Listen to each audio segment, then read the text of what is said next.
देखो ये क्वेश्चन है ISI Indian statistical institute B math 2009 का प्रीवियस ईयर। ठीक है, मैंने इसके क्वेश्चन को लिया है। क्वेश्चन कहता है the domain of definition of f x is equal to minus of l n x square minus 2x minus 3 is, मतलब कह रहा है डोमेन निकालने को कह रहा है इस फंक्शन का। देखो फंक्शन क्या है, f x is equal to minus of l n of x square minus 2x minus 3। हम जानते हैं कि एल एन को डिफाइंड होने के लिए इसे ग्रेटर देन 0 होना होता है। ठीक है, आप देखो इसे पहला मेथड हम वेवी कर्व से सॉल्व करते हैं। ठीक है, ये क्वाड्रेटिक इक्वेशन है, तो x square minus 2x minus 3 greater than 0, तो इसे लिख देंगे x minus 3 into x plus 1 greater than 0। अब आप देखो ये -1 है, ये 3 है। ठीक है, plus minus plus greater than 0 कह रहा है, तो ये वाला रीजन और ये वाला रीजन। ठीक है, तो x का डोमेन क्या आएगा, x belongs to minus infinity to -1 union 3 to infinity. देखो 3 इनक्लोज्ड या -1 इनक्लोज्ड क्यों नहीं होगा। ठीक है, उस पर रख देंगे तो 0 के बराबर, 0 नहीं होना चाहिए, ग्रेटर देन 0। वो भी हम बताएंगे अभी कुछ देर में कि हम क्यों ग्रेटर देन 0 ही लेते हैं एल एन को डिफाइंड होने के लिए, इक्वल टू 0 या लेस देन 0 क्यों नहीं लेते हैं। ठीक है, तो ये इसका डोमेन आया। दूसरा मेथड देखो ग्राफिकली, ये हमें पता है क्वाड्रेटिक इक्वेशन है। क्वाड्रेटिक इक्वेशन है, अगर हमें इसका ग्राफ पता चल जाए तो तुरंत बना ले। ये -1 है, ये 3 है, इसका ग्राफ है ऐसे होता है। देखो कोफिशिएंट पॉजिटिव है तो ऐसे अपवर्ड होगा कर्व। ठीक है, अब देखो पॉजिटिव कहां से कहां तक आ रहा है, माइनस इन्फिनिटी से 1 के बीच में ही आ रहा है ये पॉजिटिव, और यहाँ कहाँ आ रहा है 3 से इन्फिनिटी के बीच में आ रहा है पॉजिटिव। तो हम सीधे सीधे ये डायरेक्ट ग्राफ से लिख सकते थे, क्वाड्रेटिक का ग्राफ, तो ग्राफिकली भी हम इसे तुरंत निकाल सकते हैं। ठीक है, तो ये हुआ ग्राफिकली। अब आप देखो एल एन क्यों ग्रेटर देन 0 होता है। देखो कोई फंक्शन हम एल एन एक्स लिखते हैं। ठीक है, हम इसे कहते हैं डिफाइंड होने के लिए एक्स ग्रेटर देन 0। हम कहते हैं एक्स नॉट इक्वल टू 0 क्यों नहीं होगा, ये क्वेश्चन दिमाग में राइज होना चाहिए। ठीक है, आप देखो हम इसे ऐसे लिख सकते हैं ना, ln ऑफ 1/x। ठीक है, लिख देंगे तो यही तो मिलेगा हमें फंक्शन।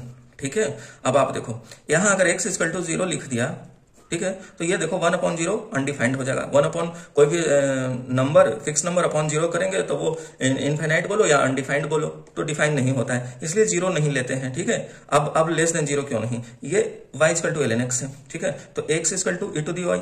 ठीक है, अगर आप देखो ये कोई ई फिक्स नंबर है 2.71 समथिंग समथिंग, अब आप किसी भी y कोई भी ले लो और इसका पावर करो, ये ऑलवेज पॉजिटिव देगा, चाहे y पॉजिटिव में ले लो या y नेगेटिव में ले लो, 0 ले लोगे तो 1 आ जाएगा। ठीक है, तो x हमेशा ऑलवेज पॉजिटिव आएगा। ठीक है, यहां से, तो इसलिए ग्रेटर देन 0 आता है। नॉट इक्वल टू 0 बता ही दिया, और लेस देन 0 क्यों नहीं आएगा, क्योंकि यहां से x जो है एक्सपोनेंशियल फंक्शन के बराबर आ जाता है और वो ऑलवेज पॉजिटिव होता है, इसलिए ये x ग्रेटर देन 0 के लिए ही ln x डिफाइंड होता है। तो ये आप हमेशा ध्यान रखना। अगला क्वेश्चन देखो, क्वेश्चन कह रहा है कॉम्प्लेक्स नंबर का है, the points z1 and z2 are on the circle mod of z equal to 2 and mod of z equal to 3 respectively, and the angle included between this vector is 60 degree, then mod of z1 plus z2 divided by z1 minus z2 equals.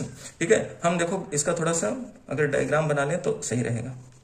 Mod of z is equal to 2, तो ये पहला circle का ये है equation, mod of z equal to 3, ये पहला है, ये दूसरा हो गया। ठीक है, ये mod of z equal to 3 हो गया, ये है mod of z equal to 2 हो गया। अब आप देखो z1 क्या कह रहा है, तो इस पे लाई करेगा।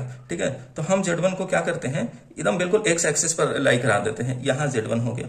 ठीक है, z2 कह रहा है इस पे लाई करेगा, mod of z equal to 3। ठीक है, हम z2 यहां, लेकिन क्या कह रहा है, angle between this vector is 60 degree, इनके बीच में 60 डिग्री होना चाहिए। तो ये अगर वेक्टर ऐसे हुआ तो इसके हम 60 डिग्री पर यहां हम ले लेते हैं एक, तो ये आपका है पॉइंट z2 और इसका एंगल 60 डिग्री है। ठीक है, अब आप देखो z2 हम यहां से लिख सकते हैं, अगर हमें ये z2 इसका पूरा मॉड कितना है, ये पूरा लेंथ 3 है, एंगल 60 डिग्री है, तो इसे x और y कोऑर्डिनेट में रिजॉल्व कर सकते हैं। तो x z2 का x कोऑर्डिनेट जो आएगा वो क्या आएगा, 3 cos 60, और y कोऑर्डिनेट जो आएगा 3 sin 60।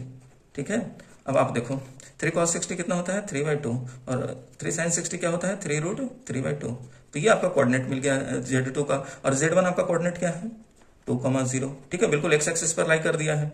ठीक है, तो अब क्वेश्चन ब्रेक हो गई, z1 प्लस z2 कर लो, z1 प्लस सॉरी ये z1 है ना, z1 प्लस z2 कर लो, तो 2 प्लस 3/2, 2 प्लस 3/2 प्लस आई टाइम्स 3√3/2 प्लस 0, तो 3√3/2 प्लस 0 वही आएगा, अपॉन z1 माइनस z2, इसे कर लो, 2 minus 3/2 minus of I times 3√3/2। अब देखो ये क्या बन गया, 7/2 प्लस आई टाइम्स 3√3/2 अपॉन 1/2 माइनस आई टाइम्स 3√3/2।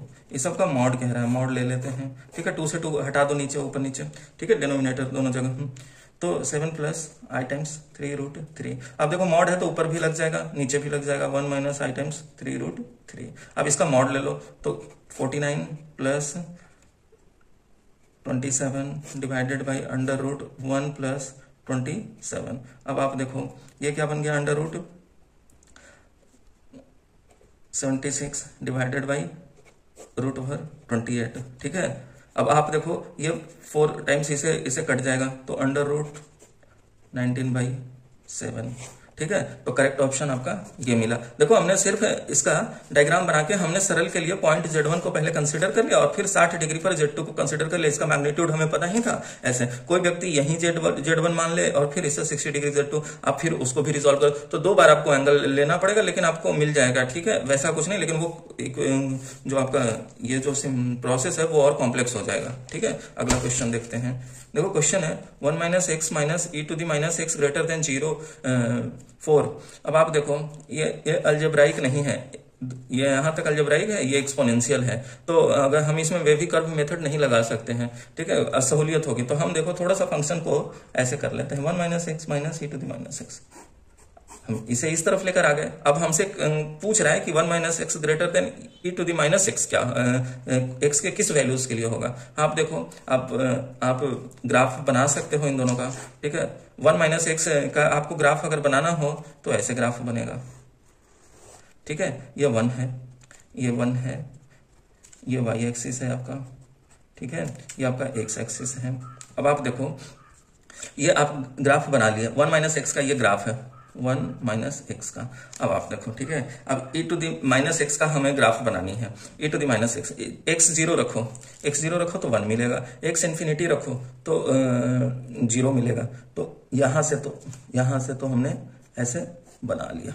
अब देखो 0 से आगे कहीं भी ये 1 माइनस एक्स बड़ा नहीं है, तो x ग्रेटर देन 0 के लिए तो ये गलत हो गया। तो ऑप्शन यहां से देख के पहले कर दो, for all x greater than r belongs to r, नहीं, x ग्रेटर देन 0 गलत है।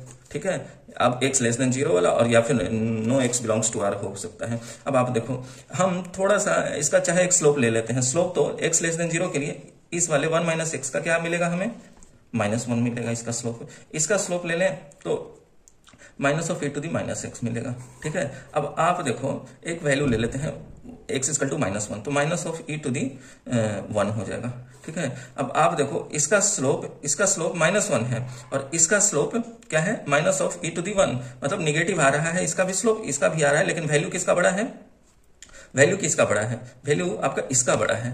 ठीक है, वैल्यू आपका तो 90 के करीब इसी का रहेगा ना एंगल, जो 90 के करीब रहे, तो ये ऐसे थोड़ा रहेगा, मतलब और ऐसे थोड़ा जा सकता था, हमने ऐसे बना लिया। ठीक है, तो ये ऐसे थोड़ा आएगा। तो आप देखो x का कोई भी वैसा वैल्यू नहीं मिल रहा है जहां पे 1 minus x greater than e to the minus x है। तो करेक्ट ऑप्शन क्या हो गया, no x belongs to r।